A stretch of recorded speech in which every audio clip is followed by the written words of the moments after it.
the first thesis of Professor Dawkins' book, and each of these that's reflected in your program is a summary. It's not a direct quotation, but the summary is, faith is blind, science is evidence-based.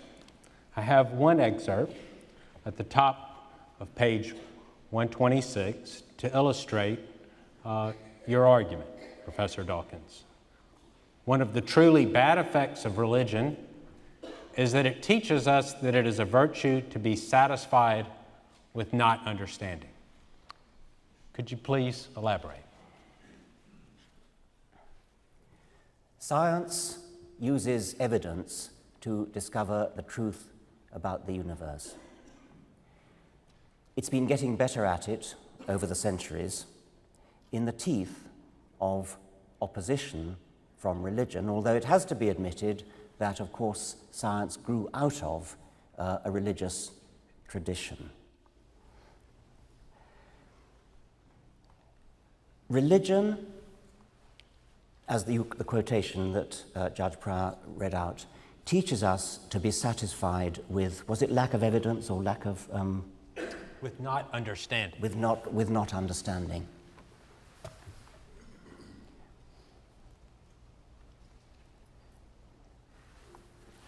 I think that when you consider the beauty of the world and you wonder how it came to be what it is, you are naturally overwhelmed with a feeling of awe, a feeling of admiration, and you almost feel a desire to worship something. I feel this. I recognize that other scientists, such as Carl Sagan, feel this. Einstein felt it. We, all of us, share a kind of religious reverence for the beauties of the universe, for the complexity of life, for the sheer magnitude of the cosmos, the sheer magnitude of geological time. And it's tempting to translate that feeling of awe and worship into a desire to worship some particular thing, a person, an agent. You want to attribute it to a maker, to a creator.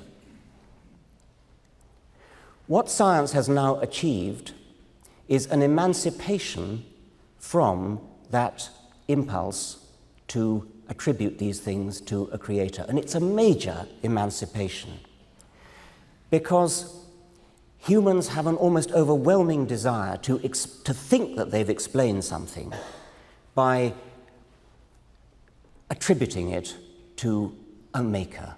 We're so used to explaining things in our own world, like these television cameras, like the lights, like everything that we make, the clothes we wear, the chairs we sit on, everything we see around us is a manufactured object. And so it's so tempting to believe that has been made, that living things, or that the stars or mountains or rivers have all been made by something. It was a supreme achievement of the human intellect to realize that there is a better explanation for these things, that these things can come about by purely natural causes. When science began, the aim to achieve it was there, but we didn't know enough. Nowadays, at the end of the 20th century, beginning of the 21st century, we still don't know everything, but we've achieved an enormous amount in the way of understanding. We now understand essentially how life came into being.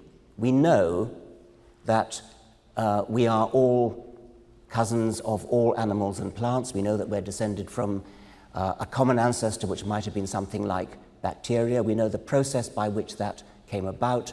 We don't know the details, but we understand essentially how it came about.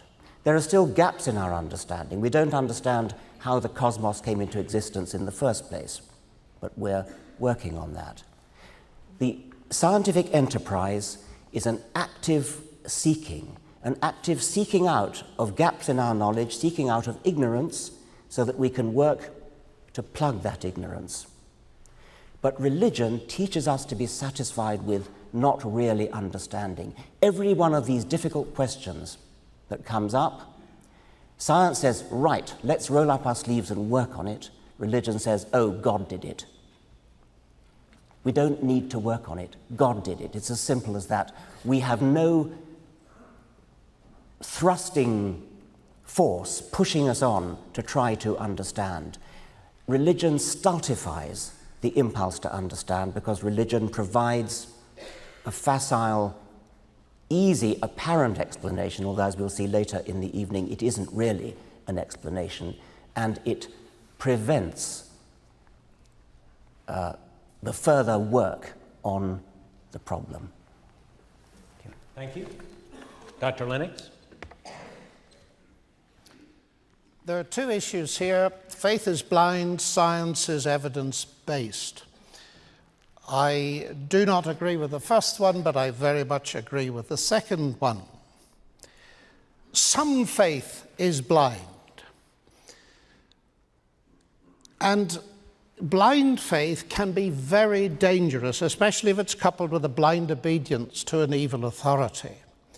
And that, ladies and gentlemen, I would like to emphasize, is true whether the blind faith is that of religious or secular people. But not all faith is blind faith, because faith itself carries with it the ideas of belief, trust, commitment, and is therefore only as robust as the evidence for it.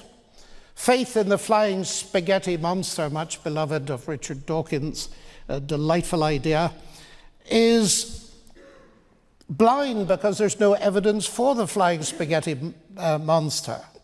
But faith in relativity theory is not blind because there is evidence supporting it. I can't speak authoritatively for other religions, but faith in the Christian sense is not blind. And indeed, I do not know a serious Christian who thinks it is. Indeed, as I read it, blind faith in idols and figments of the human imagination, in other words, delusional gods, is roundly condemned in the Bible. My faith in God and Christ as the Son of God is no delusion. It is rational and evidence-based. Part of the evidence is objective. Some of it comes from science, some comes from history, and some is subjective, coming from experience. Now, of course, we do not speak of proof. You only get proof in the strict sense in my own field of mathematics. But in every other field, including science, we can't speak of proof. We can speak of evidence, of pointers, of being convinced beyond reasonable doubt. I think it's important in this context to emphasize that science is limited, because there seems to me a creeping danger of equating science with rationality. But what is beyond science is not necessarily irrational. Science cannot tell us, for instance, whether a poem, a work of literature, or a work of art or music is good or beautiful. Science can tell us that if you put strychnine into your grandmother's tea, it will kill her. But science cannot tell you whether it's morally right to do so. And the Nobel Prize winner, Sir Peter Medawar, who's quite a hero, I think, for both of us, has pointed out that you can easily see the limits of science because it cannot answer the elementary questions of a child. Who am I? What is the purpose of my existence? Where am I going? Now, Richard has just contrasted science and religion being content with not understanding, whereas science is unraveling the understanding of the universe. And I understand and feel the force of that objection very strongly, because sometimes Christians, I admit, have been guilty of a lazy God of the gaps kind of solution. I can't understand it, therefore God did it. And of course, God disappears as the gaps close. But I'd like to point out that there are two kinds of gap, ladies and gentlemen. There are gaps that science closes, and I call those the bad gaps. But there are also gaps that science opens, and we may come to some of those later. But as for the idea itself, Richard referred to the very important fact that science, modern science as we know it, exploded in the 16th and 17th centuries, and it arose out of a theistic background. And many philosophers of science have studied this and come to the conclusion that's now called Whitehead's thesis, that human beings became scientific because they expected law in nature, and they expected law in nature because they believed in a lawgiver. I think that is profoundly important, because it means, far from religion hindering science, it was the driving force behind the rise of science in the first place. And when Isaac Newton, for example, discovered his law of gravity and wrote down the equations of motion, he didn't say, marvelous, I now understand it, I've got a mechanism, therefore I don't need God. In fact, it was the exact opposite. It was because he understood the complexity and sophistication of the mathematical description of the universe that his praise for God was increased. And I would like to suggest, Richard, that somewhere down in this you're making a category mistake, because you're confusing mechanism with agency. We have a mechanism, it does X, Y, and Z, therefore there's no need for an agent. I would suggest that the sophistication of the mechanism, and science rejoices in finding such mechanisms, is evidence for the sheer wonder of the creative genius of God.